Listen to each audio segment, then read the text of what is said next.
Chers frères et sœurs et amis dans le Seigneur, que la paix et la grâce de Dieu soient avec vous tous. Je suis votre serviteur, Ignacio Méguelien, l'infatigable. Aujourd'hui, je suis ici pour vous présenter la deuxième partie du grand thème que nous avons pour cette année à traiter ensemble. Les grands bouleversements actuels qui annoncent tout ce que le Seigneur a dit lors de son ministère terrestre. Vous avez déjà vécu la première partie. Nous avons traité ce sous-thème, les raisons pour lesquelles le temple de Jérusalem est détruit. Aujourd'hui, nous avons un autre sous-thème à traiter. C'est Jésus répond les questions de ses disciples par des signes eschatologiques. Sans perdre le temps, nous allons vous présenter l'axe scripturaire pour aujourd'hui. C'est l'évangile de Matthieu, le chapitre 24, le verset 3. Laissez-moi vous lire ce texte à la gloire de Dieu. Il s'assit sur le mont des Oliviers. Et les disciples vinrent en particulier lui faire cette question. Dis-nous, quand cela arrivera-t-il? Et quel sera le signe de ton avènement et la fin du monde? Comme je vous ai dit déjà, le sous-thème que nous avons pour aujourd'hui, Jésus répond à la question de ses disciples par des signes eschatologiques. L'objectif de notre exposé du jour, écoutez ceci, n'aspirez pas de se contenter seulement des choses matérielles, mais en profondeur, celles spirituelles. Aujourd'hui, nous avons parlé ensemble de ce texte. Mais en partant, laissez-moi vous définir le mot signe et ses explications. Je vais vous donner l'explication du mot signe. Le mot signe, dans son contexte définitif, théologique et eschatologique, plus précisément, c'est un thème très riche en définitions. C'est un phénomène extraordinaire, un miracle dans le domaine surnaturel. Le mot phénomène extraordinaire, par définition, est un fait naturel constaté, susceptible d'études scientifiques et pouvant devenir un sujet d'expérience. Il en est de même pour le mot surnaturel, qui a pour définition ce qui est d'origine divine, qui dépasse la compréhension humaine, qui ne s'explique pas par les lois naturelles connues des hommes. En hébreu, on dit hôte, et en grec, c'est méion pour le mot grec. Ce qui veut dire, c'est la façon pour laquelle on peut définir le mot signe. En hébreu, on dit hôte, et en grec, on dit séméion. En particulier, le mot miracle aussi désigne la manifestation prodigieuse de la volonté de Dieu, qui doit être interprétée par ceux à qui elle s'adresse. Par exemple, à Noé. Dans Genèse, le chapitre 9, verset 12, nous lisons ce qui suit.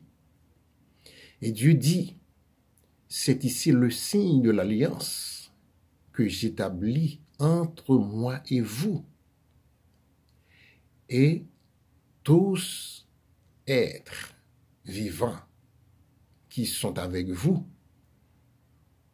pour les générations à toujours.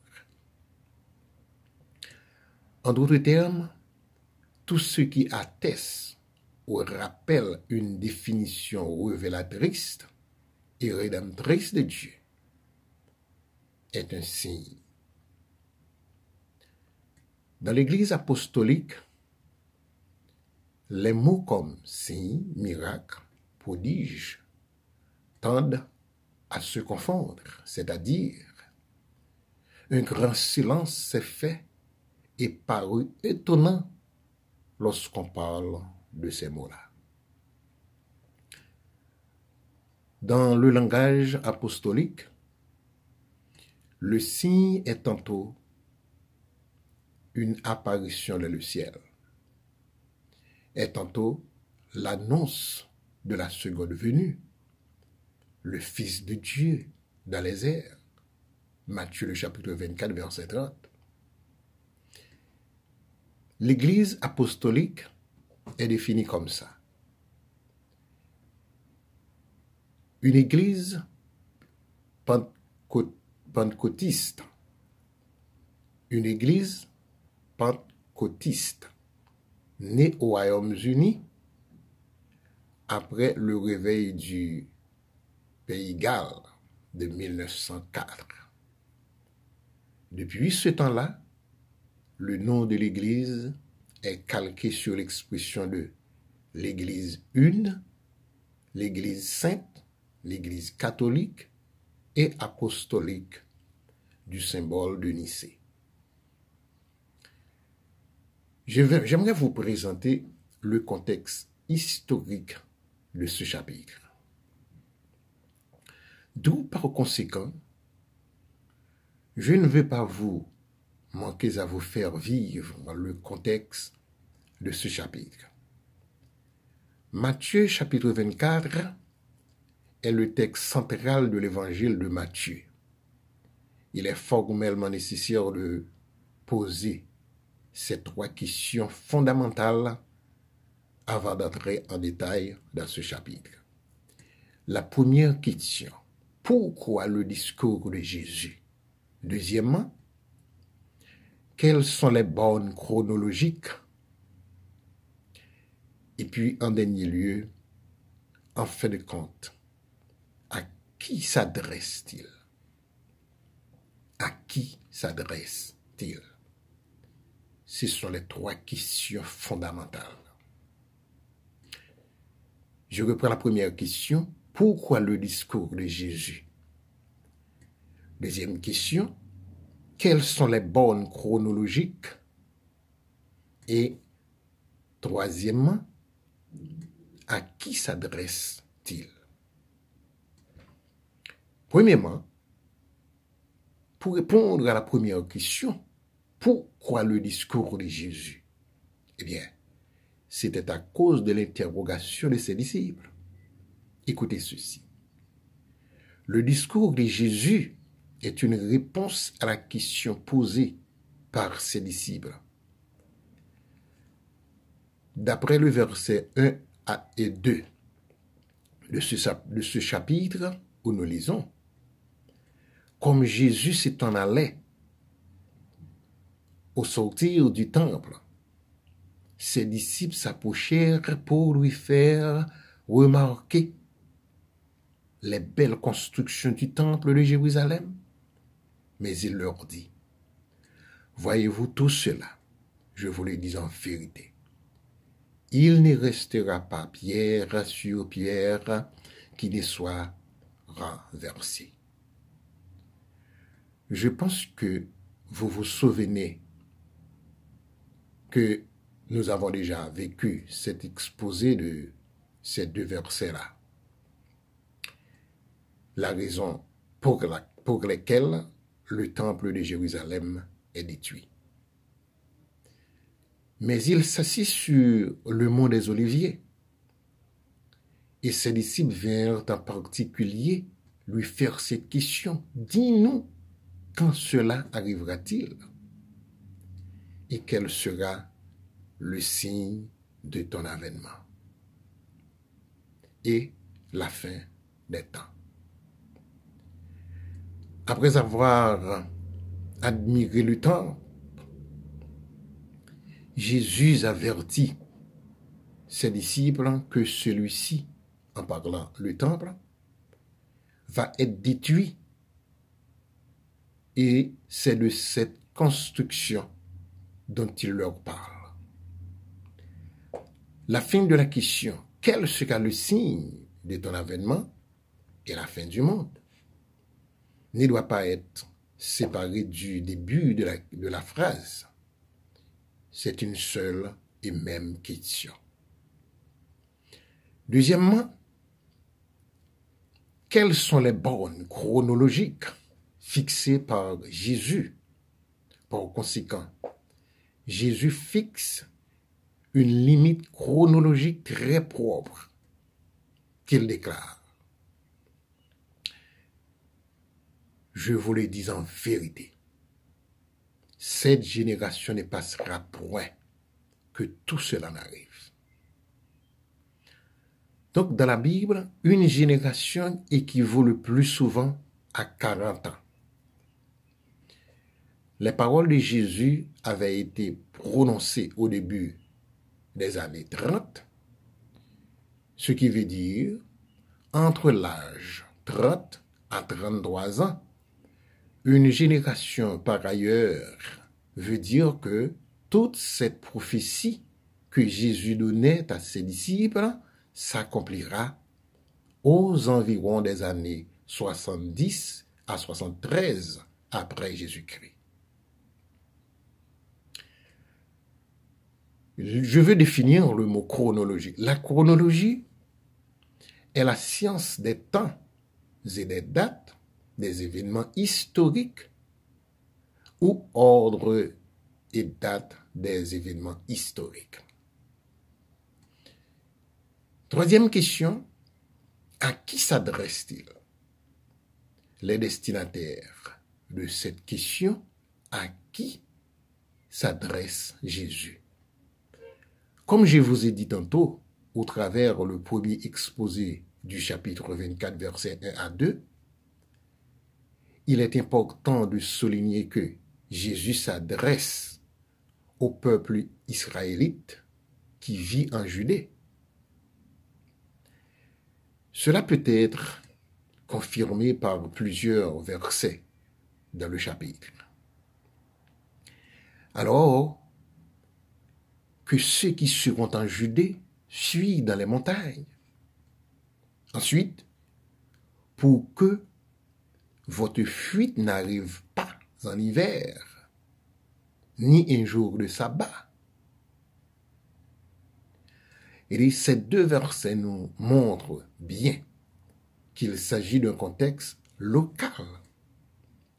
La fuite dans les montagnes veut dire un cas de danger est le réflexe des Judéens à cette époque, c'est-à-dire la réaction automatique et involontaire et immédiate des Judéens face à la situation vécue, comme l'approuve ou l'atteste, par exemple, Flavius Joseph.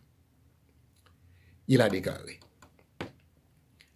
avant le détachement de son armée, en parlant de Cestius, empereur romain, le gouverneur romain de Syrie marcha sur la ville forte de Galilée, Zabulon, qui marque la frontière entre Ptolémaïs et les Judéens. Il la trouve vide de ses habitants. Il comprenait vite que ces gens de cette ville s'étaient enfuis dans les montagnes. Ce fut peut-être la guerre des Judéens entre les années 503 à 504 après Jésus-Christ. Aujourd'hui, cela serait complètement inutile, surtout à la remarque sur le sabbat. Elle implique que les personnes à qui s'adresse Jésus, elles suivent le sabbat. Cela était le cas des Judéens de l'époque de Jésus, mais ce n'est plus vrai pour les chrétiens aujourd'hui de continuer à mettre en application une telle tradition, puisque Jésus, la réalité, est déjà venu. Ces trois questions, ces trois éléments, la question, les bornes chronologiques et les destinataires, nous montrent sans ambiguïté que ce texte ne prédit pas une fin du monde, surtout au moment où Jésus leur adressa ces paroles. Comme on imagine souvent, mais ça décrit exactement la destruction du temple de Jérusalem qui a effectivement eu lieu dans les délais annoncés par Jésus, spécifiquement en l'an 70 par Titus, l'officier romain. Cette destruction marque la fin définitive de l'Ancienne Alliance. Ce thème a deux éléments de réponse. L'Ancienne Alliance veut dire tout ce que la Bible a dit depuis Noé jusqu'à Moïse s'appelle Ancienne Alliance. Ensuite, petit b, Ancienne Alliance est un nom donné à l'Ancien Testament d'après la croyance absolue chrétienne pour désigner l'ensemble des écrits antérieurs à Jésus-Christ. Cette dénomination date donc du 1er au 3e siècle avant Jésus-Christ. Aujourd'hui, on privilégie le terme Ancien Testament, mais on peut dire aussi les écrits vétérotestamentaires, Premier Testament ou la Bible hébraïque. Aujourd'hui, nous allons aborder le développement de ce texte.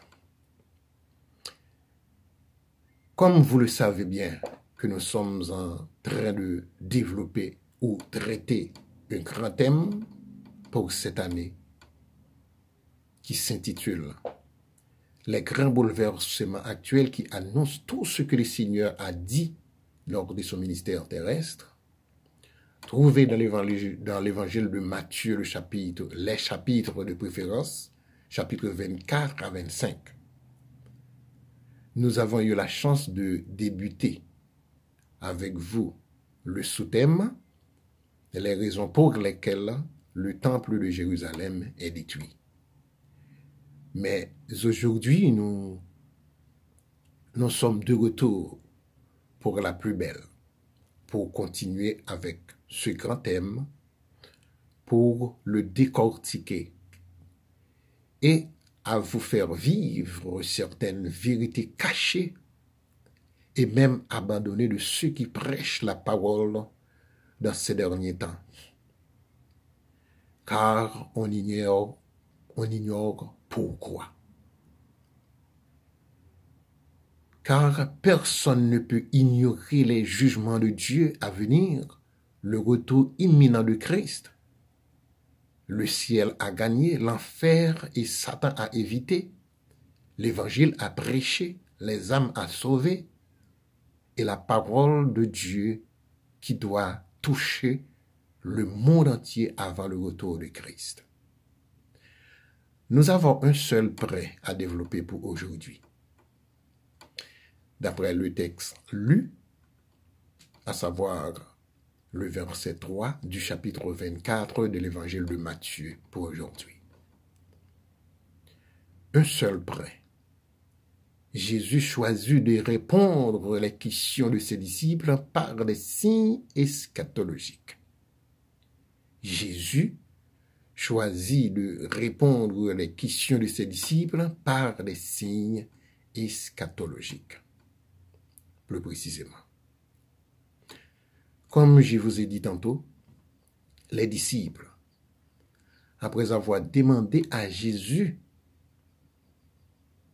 après avoir démontré de préférence à Jésus l'ampleur de leur temple terrestre et charnel, par leur curiosité, ils questionnaient Jésus sur quoi, où et comment ces paroles vont-elles accomplir.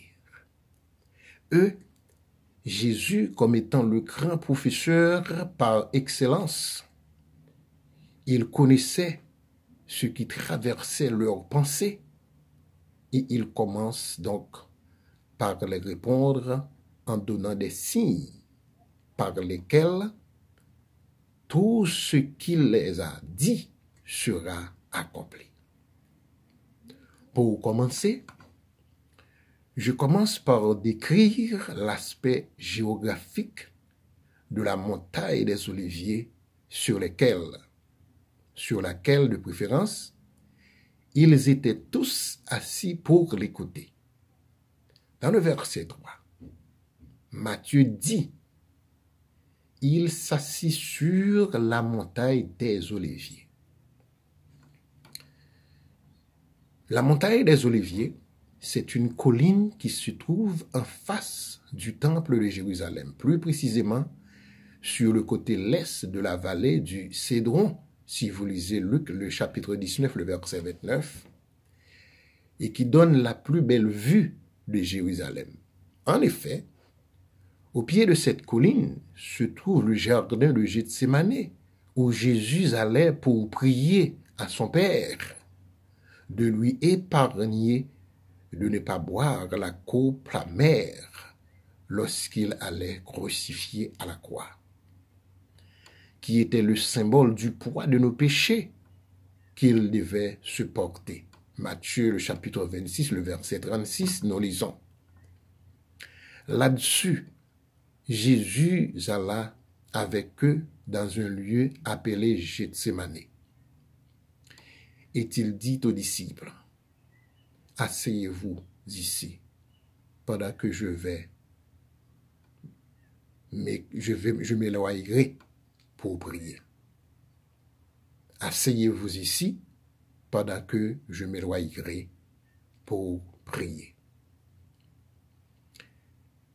La première question était, quel sera le signe de ton avènement?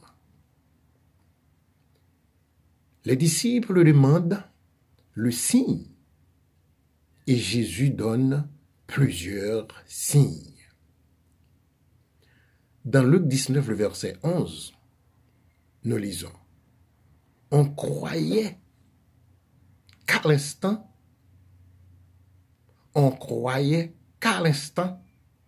représente les disciples, mentionne que les disciples de Jésus persistaient toujours dans leur erreur. Ils étaient convaincus que Christ irait établir son royaume terrestre à Jérusalem. D'après cette question du verset 3, ils croyaient que le royaume de Dieu allait paraître, c'est-à-dire ils pensaient à l'eschatologie qui est l'étude finale des temps. C'était une erreur commise. Parce qu'en ce temps-là, Jésus était présent au milieu d'eux, pas encore question de la fête du monde. Puisque Jésus parlait de la destruction du temple de Jérusalem, il se trouvait dans une grande confusion et dans l'illusion totale. Tandis que la destruction du temple ne correspondait pas au plan eschatologique que les disciples venaient envisager. Ou, en d'autres termes, la destruction du temple de Jérusalem que mentionnait Jésus n'était pas dans l'eschatologie qu'il les a expliquées. Voilà pourquoi il demandait à Jésus quelques précisions à ce sujet. Jésus, qui constatait la dimension de leur illusion, commença par répondre à leurs questions de l'ordre inverse ou en d'autres façons contraires. Il commença d'abord par décrire les signes prophétiques de sa venue sur terre, sa mission en particulier. En réalité, une série de signes, si vous relisez au verset 4 à 35 de Matthieu le chapitre 24. Avant de répondre à leurs questions sur le moment où ces événements prendront place, c'est-à-dire s'accomplir, surtout du verset 36, lorsqu'il interrogeait Jésus sur son avènement. Alors, vous comprenez ici, le mot avènement, c'est la paousia en grec. Il questionnait Jésus sur son avènement qui n'est pas encore eu lieu. Parce que la présence de Christ était là, pas encore l'avènement ou la paousia. C'était là leur confusion. Et pourquoi pas nous aussi, qui sommes en train d'étudier, d'enseigner cette parole aujourd'hui, nous serions tous sujets à cette même erreur. Croyez-moi si vous voulez. Nous serions dans cette même confusion, cette même illusion, surtout au moment difficile que nous faisons face aujourd'hui. Là où nous avons besoin et assoiffé les droits humains, le respect commun, le gouvernement de notre pays est en défaillance. Et pourquoi pas à genoux? Nous avons des défis devant nous tous les jours, 24 heures sur 24 le jour, 24 heures sur 24 heures le jour, 365 jours de l'année. Face aux soucis de la vie, on a besoin de quoi? De se travailler, de se loger, de se nourrir, de s'habiller, de s'éduquer et autres. Nous pourrions faire de même, le plus pire que. Comme on peut constater dans les médias et partout, un tas d'églises et ses responsables qui ont des attitudes avares et cupides. C'est honteux et douloureux. Ça donne un soufflet moral à la prédication de l'évangile de Jésus-Christ dont nous sommes l'objet à prêcher et enseigner. Au moment où les disciples questionnaient Jésus sur ces événements, ils ne pensaient pas à une seconde venue qui se tiendrait dans le lointain. Leurs idées se portaient uniquement sur le grand problème qui les pesait. C'était l'occupation de Rome en ce temps-là. Ce qui veut dire, l'arrivée de Jésus les apporterait une délivrance complète de ces régimes qui dominaient les pensées des Juifs. Mais ils pensaient de sa venue au milieu d'eux, en tant que le Messie triomphant, et s'attendaient sans doute à ce que cet événement, c'est-à-dire cette destruction que mentionnait Jésus, est accomplie rapidement.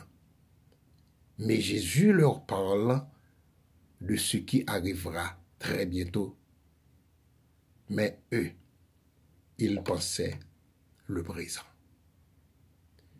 C'était là leur grande erreur, leur grande confusion et leur grande illusion. Tandis qu'ils croyaient de la mort prochaine de Jésus, puisqu'il les avait annoncés à plusieurs reprises, ils gardaient tout ça dans leur mémoire, mais ils ignoraient sa seconde venue en pensant qu'aux besoins terrestres. C'est la mentalité humaine. Si vous lisez vous-même le chapitre 20, verset 18 à 19, de Matthieu, il dit, « Voici, nous montons à Jérusalem. Le Fils de l'homme sera livré aux principaux sacrificateurs et les scribes. Ils le condamneront à mort et ils le livreront aux païens pour qu'ils se moquent de lui, le battent de verge, et le crucifient. Et le troisième jour, il ressuscitera. » À cause de leur état charnel, ils pouvaient en aucun cas prévoir aussi l'ascension de Jésus au ciel. À cause de leur état charnel,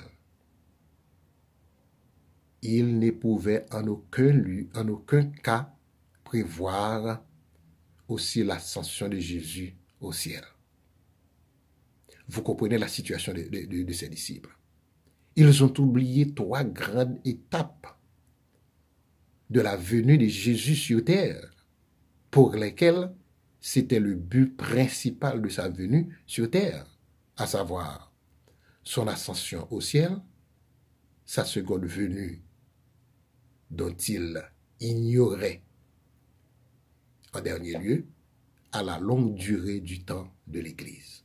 Cependant, le terme grec paousia, employé par Jésus dans son discours, renvoyait précisément à son retour. Le mot ou l'expression grecque paousia, par définition, est la présence, la venue, l'arrivée, l'avènement, le retour futur et visible de Jésus depuis les cieux, pour ressusciter les morts en Christ, se tenir au jugement dernier et établir formellement et glorieusement le royaume de Dieu. Tout d'abord, j'ai mentionné tout à l'heure le thème du temps de l'Église. Si on pose la question, c'est quoi le temps de l'Église? Ou le temps de l'Église veut dire quoi? Le terme de l'Église, ou le temps de l'Église, est le retrait définitif du ressuscité de la terre après sa résurrection. Je reprends. Le temps de l'Église est le retrait définitif du ressuscité, à savoir Jésus-Christ, de la terre après sa résurrection, et qui clôt ou ferme le temps des apparitions, c'est-à-dire tout ce qui vient d'exécuter, signifie que désormais, la trajectoire elliptique ou ce qui reste sans dire de ce qu'il vient de faire, de son temps, que Jean résume dans la formule de son évangile, le chapitre 13, verset 3. Le terme « venir de Dieu » et « aller vers Dieu » est bouclé ou arrivé à son terme. Le temps de l'Église est le retrait définitif du ressuscité de la terre après sa résurrection et qui clôt ou ferme le temps des apparitions, c'est-à-dire tout ce qu'il vient d'exécuter, signifie que désormais, la trajectoire elliptique ou ce qui reste sans dire de ce qu'il vient de faire, de son temps, que Jean résume dans la formule de son évangile, le chapitre 13, verset 3, le terme « venir de Dieu » et « aller vers Dieu » est arrivé à son terme, le temps est bouclé, le temps arrive à son terme. L'autocommunication de Dieu a voulu faire lui-même en langage d'homme ou l'utilisation des hommes pour parler de lui est portée ou arrivée à son achèvement. Maintenant, c'est du retour du Fils de l'homme, à savoir Jésus-Christ, à la droite de son Père. Ce temps s'adresse aux témoins et donc, du point de vue théologique, comme le temps de la fin. Attention, je vais vous dire quelque chose. Veillez attentivement à ce que je vais vous dire. Théologiquement parlant, l'intervalle entre l'ascension de Jésus au ciel et l'attente de son retour imminent, je reprends pour vous, frères et sœurs, théologiquement parlant, l'intervalle ou l'espace entre l'ascension de Jésus au ciel et l'attente de son retour imminent s'appelle le temps de l'Église et le Saint-Esprit. L'espace où nous vivons maintenant même pour attendre l'avènement de l'Église, l'avènement de Jésus-Christ, s'appelle aussi temps de la grâce, l'âge d'or de l'Église. Peut-être, très bientôt, vous aurez l'opportunité d'avoir plus de détails sur ces expressions-là. Mais pour finir, je vais vous dire quelque chose. Le moment arrive où nous devons tirer la révérence, nous devons vider les lieux. Nous allons vous laisser. Comme vous pouvez constater aujourd'hui, nous avons parlé d'emblée du verset 3 de ce chapitre. Nous aimerions rester là pour aujourd'hui, puisque nous avons eu la chance de parler comment, sur le plan théologique, la manière que Jésus a utilisée pour répondre aux questions de ses disciples, en les donnant de plus de signes comme éléments de réponse qui sont nécessaires, qui sont servis comme des avertissements concernant la fin du monde. Ils pensaient de façon charnelle, mais Jésus les redressait avec sagesse de façon spirituelle. Christ était disponible pour les aider. Il en est de même. Il est aussi là pour nous aider dans toutes nos faiblesses. Ce verset avait tant de provisions spirituelles pour notre vie chrétienne. Et de savoir dans quel moment, quel temps, quelle époque où nous vivons actuellement, comme étant les chrétiens qui attendent le retour imminent de notre Seigneur Jésus-Christ. Soyons tous en préparation, frères et sœurs, car son retour est imminent. Son retour est imminent. Soyez attentifs, vigilants, pour connaître les ruses du diable. Lui, qui ne voulant pas qu'on se sauve, réfléchissez sur l'exposé du jour. Soyez curieux, comme les disciples de Jésus, qui voulaient tout savoir de Jésus sur son ministère. puis tant sur la terre et dans les cieux. Qu'il en soit ainsi pour vous, frères et sœurs, dans le Seigneur. Merci.